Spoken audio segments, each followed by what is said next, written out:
Yo guys, welcome back to the channel. I hope everyone's doing well. Welcome back to a new episode of Avi Talks. This is episode 3 and I'm not gonna lie, I love doing this series. I love posting it and I feel like we're building a strong community because every video I'm getting different people commenting, saying their opinions and asking questions, and I do go through all of them. But what I want to do as well is I want to encourage everyone who leaves their thoughts in the discussions below, because this is what it's meant to be, an open space. It's meant to be people comfortable to say what they feel and think about the topic. Other people, if you think you can respond based on your life experiences, please do respond. I go through everything. I respond to the ones that I'm able to.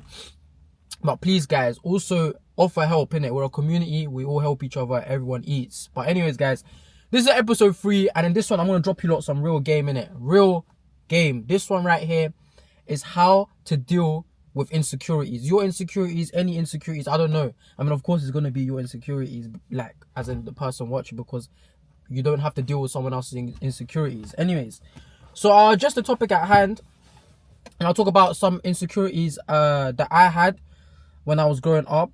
And yeah, that means I'm going to be somewhat vulnerable on camera, because I'm going to tell you lot some real shit over the next 15 minutes about my life, insecurities that I had, and how I overcame them. And I'm not going to lie, guys, I am 22 years of age. And there's a lot of people that watch me from different walks of life. There's going to be a lot of you watching this that are younger than me. There's going to be a lot of you watching this at the same age of me. And there's going to be a lot of you watching this that are older than me as well. Now, what I want to say is everyone's journey is different. I feel like now I've overcome all of my insecurities. Or there was a point in my life I overcame all of my insecurities. I feel like I have some new ones now. But I'll talk about it on video. But anyways, guys, I'm going to start talking about my experiences and how I overcame my insecurities, and how to deal with them. So really and truly, when I was growing up, the insecurities that I had a lot of insecurities. I had insecurities about my looks, the color of my skin. I'll touch on that topic. My looks, the color of my skin, my physique, like my body fat and XYZ, my physique. And also my financial status, or my family's financial status. I feel like these were the main 3 that I had. If I can think of anything else, I will say it. But I'll touch on every single one, because I feel like these are some common ones that I feel like people can relate to, because a lot of people, they're either insecure of how they look, they want to look like something else. I feel like social media as well, because everyone puts their best version of themselves on the app, we always compare upwards and we want to look better and so on and so forth. So I'll talk about looks, and then what is it? Money, like, oh, hold on, the light needs to be on. The light looks nice, innit? Money, like a lot of people, they have insecurities about money. I can definitely talk about that. It's a struggle that everyone has, and then like fatness or body physique. I feel like that comes under look, but I'll talk about that separately as well, because there's a way I overcame that as well. Now let's start with just looks, like facial features, I guess. So like, and the color of my skin, it falls under that. Now I come from a Tamil background, Sri Lankan Tamils. We migrated to this country, and I'm a first gen. So my parents came to this country and I'm the first generation born in this country. Now that means my parents and uncles and aunties carry a lot of the mindset back home. And I'm not gonna lie, I'm gonna be completely honest, the South Asian mindset, which is very backwards, and I disagree with it a lot, is 2 things. Color of your skin. They believe that the fairer you are, apparently you're better, and the darker you are, apparently it's whatever. Like, I think that's absolute bullshit, and I think that's like, bro, like, whoever still has that mindset now, I feel like it's embarrassing. And I feel like, bro, like, you are living, not only are you living in the past, but you have to get with the times, because nowadays people should know the darker the berry, the sweeter the juice. It's actually almost even flipped around, and it's flipping around in the South Asian community, and people are getting to know. And secondly, in the South Asian community, other than the color of your skin, there's like this whole caste thing. And now that thing, if I talk about it, that could be a whole video. That wasn't an insecurity of mine anyways. I don't even think about that too much, but bro, I think that's absolute bullshit as well. But you know, that thing people take a lot of pride and prejudice on, and I don't know if prejudice is the right word, but take a lot of pride in. And you know, like, I just think, bro, I come from a quote unquote good family, but I think it's absolute bullshit. Like, bro, come on, man. Like, I actually think it's bullshit. And bro, like, if you think in those ways, you're finished. Now, let's start with the color of your skin. I'm gonna touch on this very quickly. The color of my skin. So when I was young, you know, it was peak, bro. Like, in school, like, I went to a school mainly full of multicultural, but you know, primary school wasn't that deep. Secondary school, I went to a school mainly full of Indians and Pakistanis, and there was Tamils. And I'm not blaming this on anyone. I'm not saying anything because my best friends are literally Indian and Pakistan and Tamil. Like, all of my best friends, we're South Asian. We stick together. You get me? But I feel like when we were young, like, it's not the people. It's more of a like a anything goes kind of environment, and people just say like crazy violations. Like, people would make racist jokes towards you know, people from other countries, and then people will make maybe colorist jokes to people from other countries. You get me? So a lot of the things that I would hear when I was in secondary school is you're blick, or bro, you're so, like, people would violate how dark I was, or they'd say that I blend in with so and so, the lights will turn off, people will say, where's Avi, you know, stuff like that. And I remember, like, I was just like, bro, like, why is everyone coming for my skin tone? Like, I don't get it. I just didn't get it. Like, I was like, bro, like, why? And then I started, like, that got to me, and I started thinking, yo, like, bro, I started thinking myself, my skin tone is terrible. Like, I'm dark, I'm finished. Like, this, it's not good. And I started hating the way I looked. I remember in year 6, actually, I still remember to this day. This was before before secondary school. This was primary school. We done our self-portraits, and I drew myself lighter. And my teacher got really upset. She sat me down and she spoke to me, and she was telling me about how, bro, like, be confident in yourself. Like, this is like, bro, like, the darker colors and the lighter colors, it means nothing. Like, the dark is beautiful and all of these things. But I never, bro, the whole of secondary school, I'd even say from year 7 all the way, I'd say I only got over the color, like, I'd only got over the color of my skin. And this is me being very vulnerable saying this at the age of 19. So until 19, I had that insecurity, and it was terrible, bro. Like, bro, I remember in secondary school, I literally remember coming back home. I've said this on TikTok before, coming back home, looking in the mirror and thinking, bro, I wish I could be like a few shades lighter. And it actually makes me, I feel somewhat vulnerable saying that again, but it makes me somewhat emotional as well. But that's part of life. It's real shit, man. I'm a real guy, so, bro, my videos are just gonna be real, you get me? So, yeah, man, I remember all of these thoughts. I remember asking my mum and dad, like, why? Like, why am, like, my mum and my dad are, like, my mum's very fair-skinned, and my dad is very more fair-skinned than me, but my mum's the most fair. I remember asking, like, bro, you two are like this, like, how did I end up turning so dark? Like, what's going on? Like, and my parents would get really upset because obviously, you know, they don't believe in this sort of colorist bullshit and whatever. And, you know, like, obviously having a son that's like this color or pretty dark, you know, you're gonna naturally back them. And yeah, man, there was comments made by uncles and aunties, not necessarily my uncles and aunties, but you know, like, events and functions, like, friends of, and like, people saying, oh, like, isn't he a bit, you know, it's real shit, bro. I'm not gonna lie. If you're South Asian, if you're Tamil, this is real, bro. Like, people, like, if there's a fair skin member of the family, like, them idiot uncles and aunties are gonna get gonna get so excited and glaze them, and it's so stupid, bro. So yeah, only at the age of 19, and then how did I get over it? I just put my focus into other things. Like, I always grew up thinking I was ugly. From 0 to 19, I thought I was ugly, but then I don't know. I just started working on myself. You know, I remember when I was 19, for 1 year, for 4 months, I'd say, I really solidly went to the gym, and I put on a lot of weight, but good weight. You know, I was, you could see the difference, you could see the gains, and then I had a quick cut, and bro, you could see the physique. It was like a lean physique. It was really good. Still to this day, I think that's the best shape I've ever been in. So I was so confident. I was like, wow, like my shape is good. Me and my boy Eze, we done a quote unquote activation process.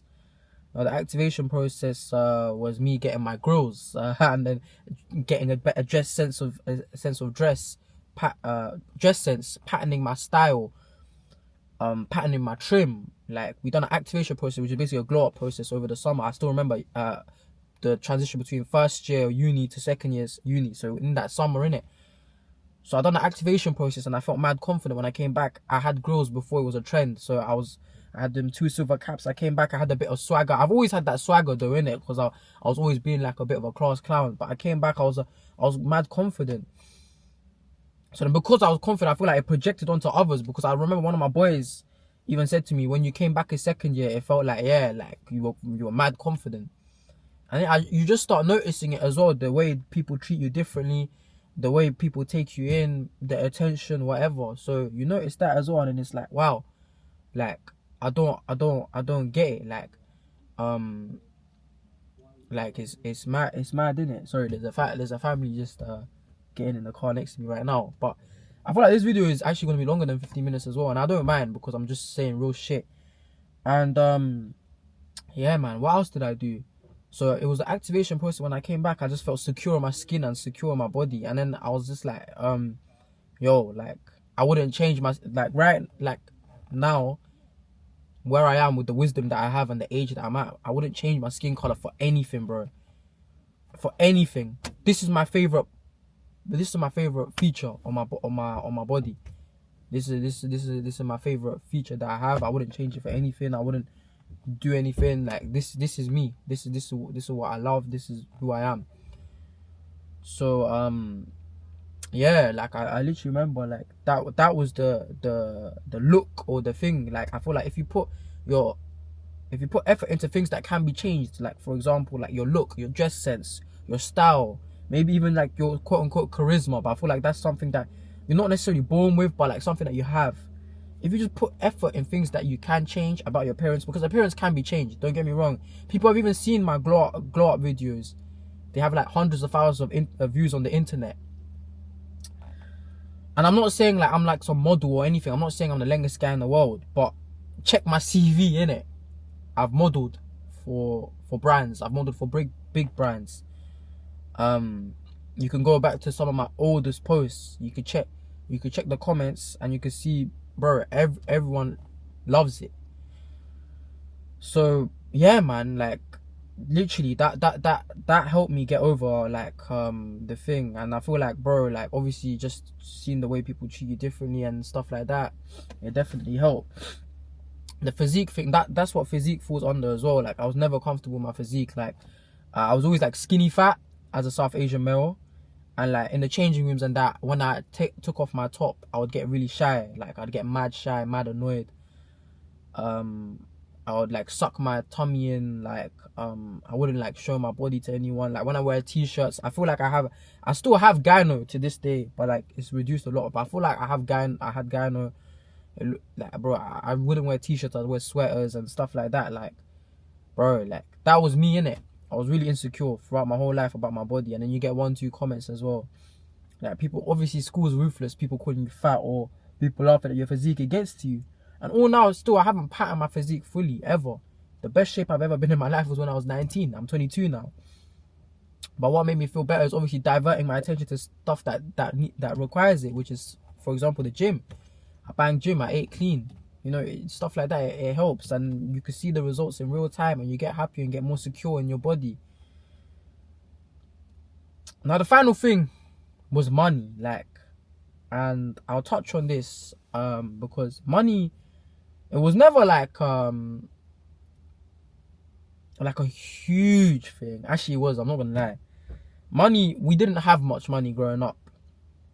You know, I've said this on the internet before. I was on free school meals. I had bursary. You know, a lot of financial pressures when growing up. My mom and dad, one thing about them that, bro, that I always appreciate is I saw the struggle, but no matter what, they always made ends meet for me, which I still don't know how to this day.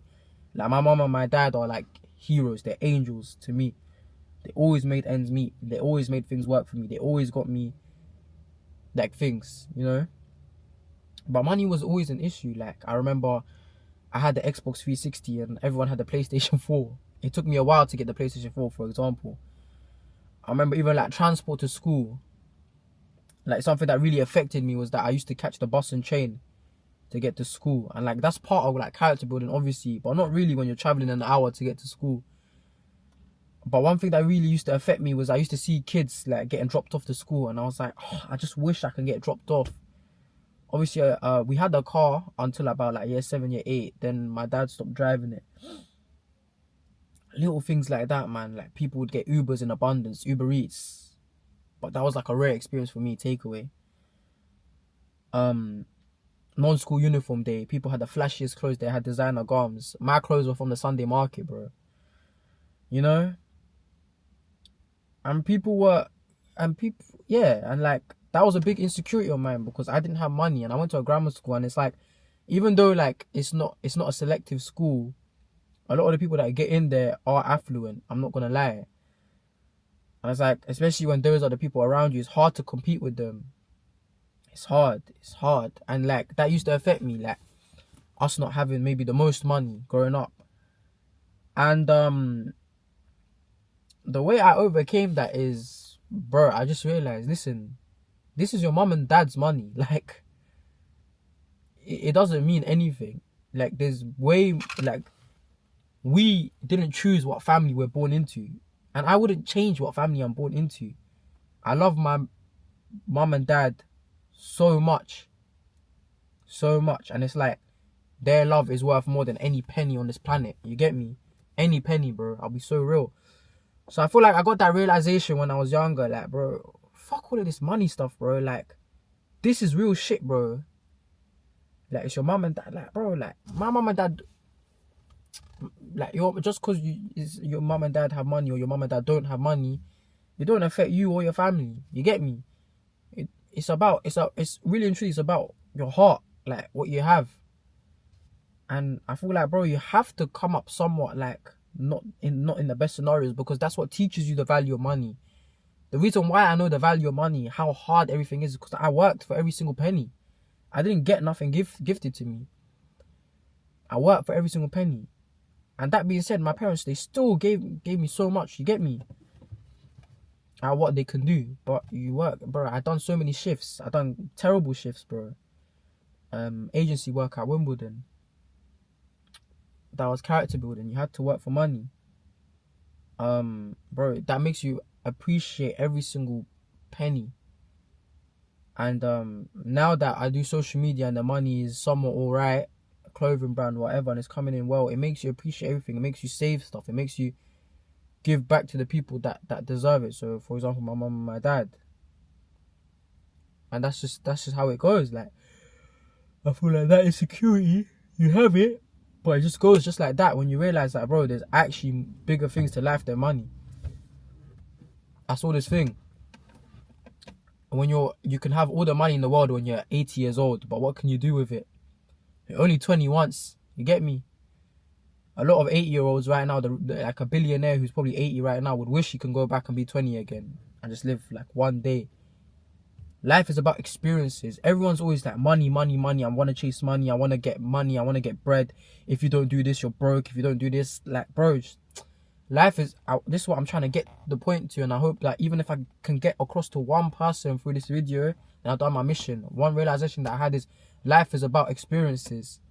Life is about the people around you. Of course, if I was a millionaire right now, my life would be easier. Of course. But it's the journey, bro. I know one day I'm going to be a millionaire. God willing, touch wood. I know one day I'm going to be there. You get me? But it's the journey that we enjoy. It's the hard experiences. It's the tears. It's the laughter. It's the arguments. You know, I've cried so many times. I've argued so many times. I've had so many terrible things with my parents, people close to me, over this sort of stuff. But that's life. But I've had so many moments of joy, so many moments of happiness. Every little win is celebrated. That is what life is. It's about experiences. So that's what I'm trying to get through to you guys as well, man. Not everything's about money either. And because I realized that, it didn't become an insecurity of mine. Because, like, what the fuck is money? Of course, you got to work hard every day. You got to chase this bag. That's what I'm doing, man. I'm working hard. I'm trying to chase money. But, bro, there's bigger things in life. Health is wealth. You know? Keep yourself in good shape. Eat the right food. Keep everyone around you in good spirits. It's your mental and physical health that matters the most, man. I'd even go as far as saying, bro, mental health is one of the most important things. But anyways, guys, that's the episode today. I do hope I can get through to you guys, because that's my mission. And let me know what you lot think. Let me know your thoughts.